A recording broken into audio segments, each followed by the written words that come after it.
Chapter 20. The desire to write was stirring in Martin once more. Stories and poems were springing into spontaneous creation in his brain, and he made notes of them against the future time when he would give them expression. But he did not write. This was his little vacation.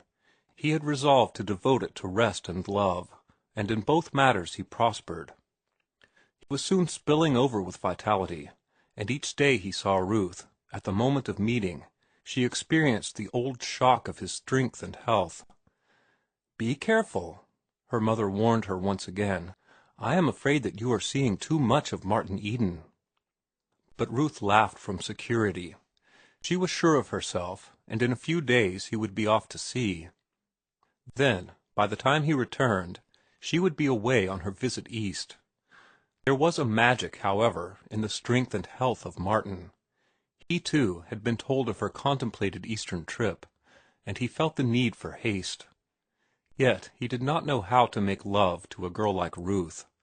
Then, too, he was handicapped by the possession of a great fund of experience with girls and women who had been absolutely different from her. They had known about love and life and flirtation, while she knew nothing about such things. Her prodigious innocence appalled him, freezing on his lips all ardors of speech, and convincing him, in spite of himself, of his own unworthiness. Also, he was handicapped in another way. He had himself never been in love before. He had liked women, in that turgid past of his, and been fascinated by some of them. But he had not known what it was to love them. He had whistled in a masterful, careless way, and they had come to him. They had been diversions, incidents, part of the game men play, but a small part at most. And now, and for the first time, he was a suppliant, tender and timid and doubting. He did not know the way of love, nor its speech, while he was frightened at his loved one's clear innocence. In the course of getting acquainted with a varied world, whirling on through the ever-changing phases of it, he had learned a rule of conduct which was to the effect that when one played a strange game, he should let the other fellow play first. This had stood him in good stead 1,000 times, and trained him as an observer as well. He knew how to watch the thing that was strange, and to wait for a weakness, for a place of entrance, to divulge itself. It was like sparring for an opening in fist-fighting. And when such an opening came, he knew by long experience to play for it and to play hard. So he waited with Ruth and watched, desiring to speak his love, but not daring. He was afraid of shocking her, and he was not sure of himself. Had he but known it, he was following the right course with her. Love came into the world before articulate speech, and in its own early youth it had learned the ways and means that it had never forgotten. It was in this old, primitive way that Martin wooed Ruth. He did not know he was doing it at first, though later he divined it. The touch of his hand on hers was vastly more potent than any word he could utter.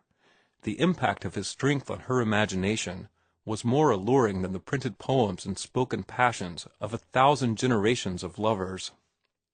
Whatever his tongue could express would have appealed, in part, to her judgment. But the touch of hand, the fleeting contact, made its way directly to her instinct. Her judgment was as young as she, but her instincts were as old as the race and older.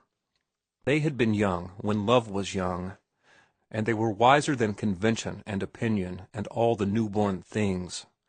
So her judgment did not act.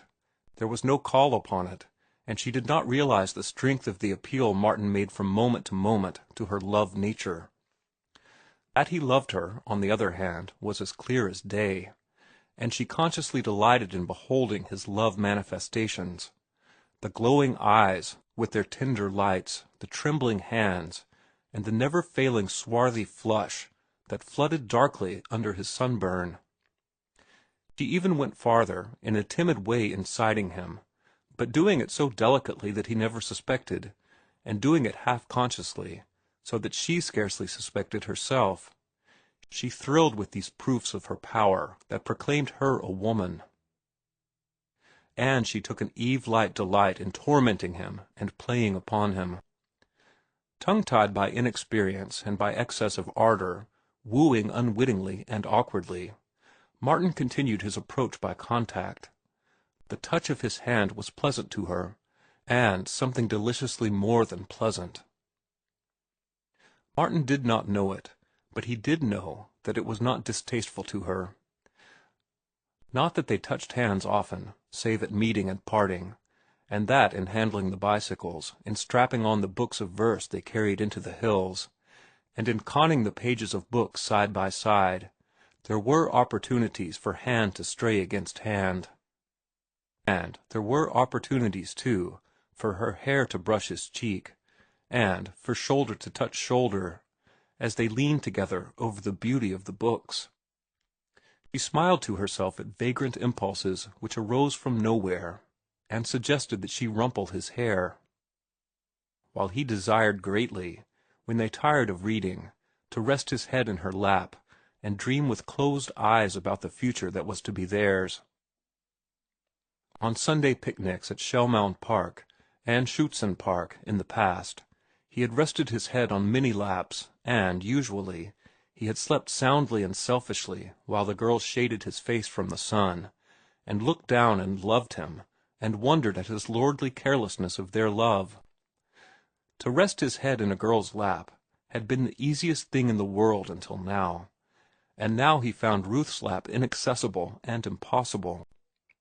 Yet it was right here in his reticence that the strength of his wooing lay. It was because of this reticence that he never alarmed her. Herself fastidious and timid, she never awakened to the perilous trend of their intercourse. Subtly and unaware, she grew toward him and closer to him, while he, sensing the growing closeness, longed to dare, but was afraid. Once he dared, one afternoon, when he found her in the darkened living room with a blinding headache.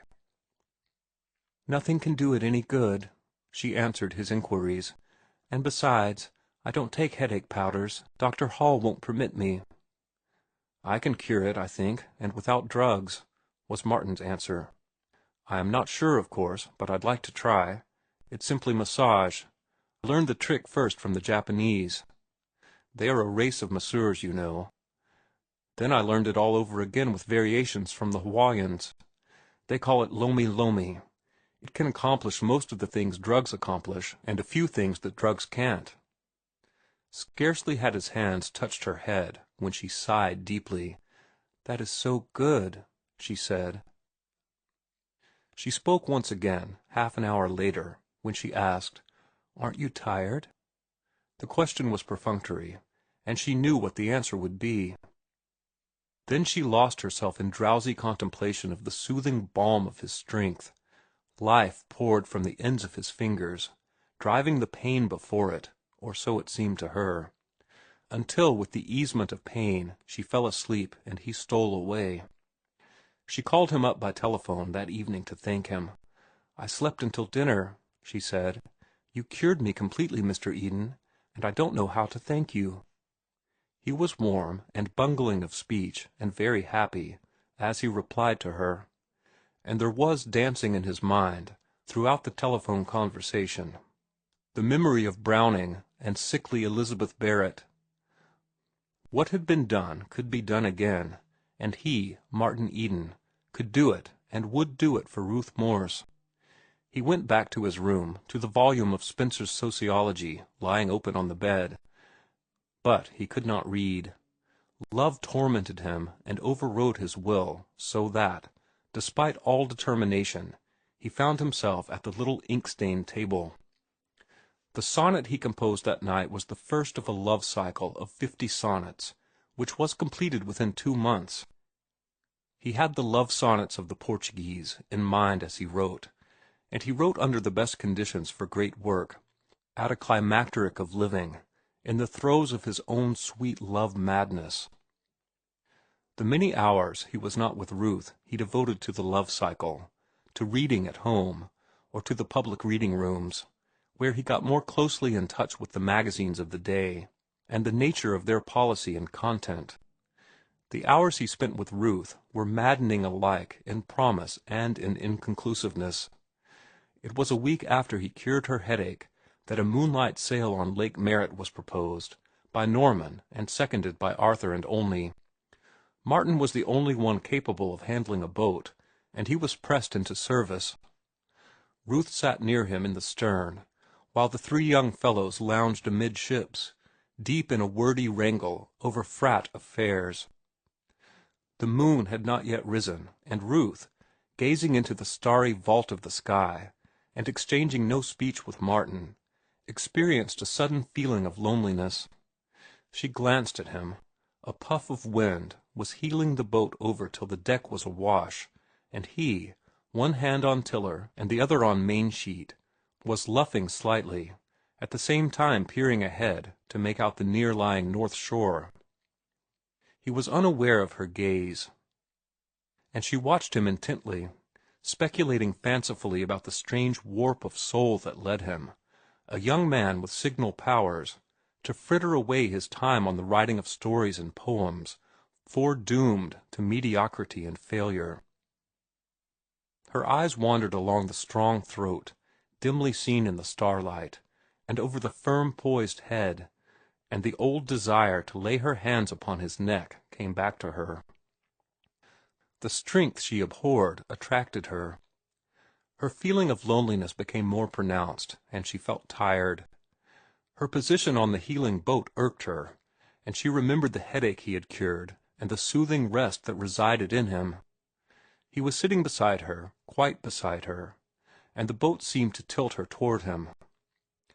Then arose in her the impulse to lean against him, to rest herself against his strength, a vague, half-formed impulse which, even as she considered it, mastered her and made her lean toward him. Or was it the heeling of the boat? She did not know. She never knew. She knew only that she was leaning against him, and that the easement and soothing rest were very good. Perhaps it had been the boat's fault, but she made no effort to retrieve it. She leaned lightly against his shoulder, but she leaned, and she continued to lean when he shifted his position to make it more comfortable for her. It was a madness, but she refused to consider the madness. She was no longer herself but a woman, with a woman's clinging need, and though she leaned ever so lightly, the need seemed satisfied. She was no longer tired. Martin did not speak. Had he, the spell would have been broken. But his reticence of love prolonged it. He was dazed and dizzy. He could not understand what was happening. It was too wonderful to be anything but a delirium. He conquered a mad desire to let go sheet and tiller and to clasp her in his arms. His intuition told him it was the wrong thing to do, and he was glad that sheet and tiller kept his hands occupied and fended off temptation. But he luffed the boat less delicately, spilling the wind shamelessly from the sail, so as to prolong the tack to the north shore. The shore would compel him to go about, and the contact would be broken. He sailed with skill, stopping way on the boat without exciting the notice of the wranglers, and mentally forgiving his hardest voyages in that they had made this marvelous night possible, giving him mastery over sea and boat and wind, so that he could sail with her beside him, her dear weight against him on his shoulder.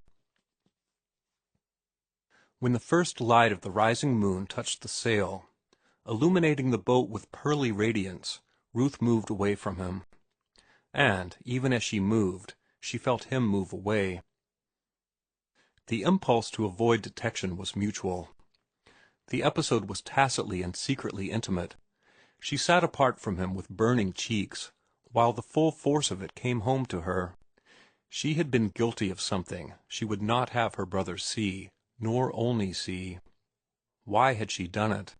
She had never done anything like it in her life, and yet she had been moonlight sailing with young men before. She had never desired to do anything like it. She was overcome with shame, and with the mystery of her own burgeoning womanhood.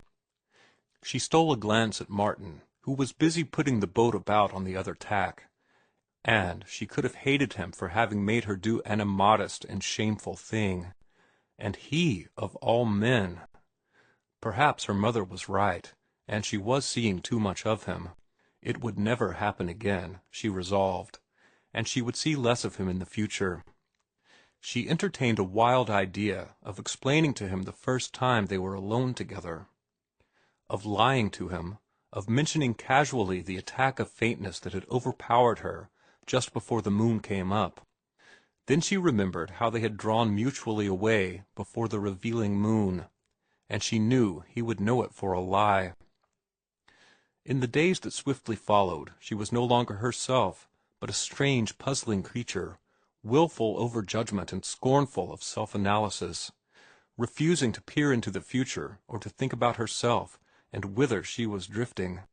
She was in a fever of tingling mystery, alternately frightened and charmed, and in constant bewilderment. She had one idea firmly fixed, however, which ensured her security. She would not let Martin speak his love. As long as she did this, all would be well. In a few days he would be off to sea, and even if he did speak, all would be well. It could not be otherwise, for she did not love him.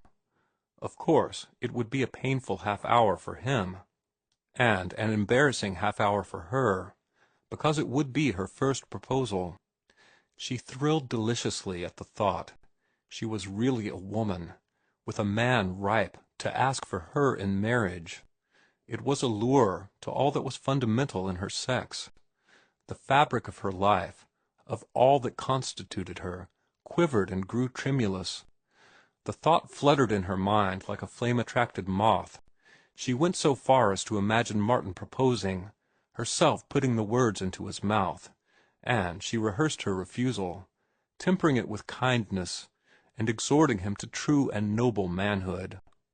And especially he must stop smoking cigarettes. She would make a point of that. But no, she must not let him speak at all. She could stop him, and she had told her mother that she would. All flushed and burning, she regretfully dismissed the conjured situation. Her first proposal would have to be deferred to a more propitious time and a more eligible suitor. End of chapter 20.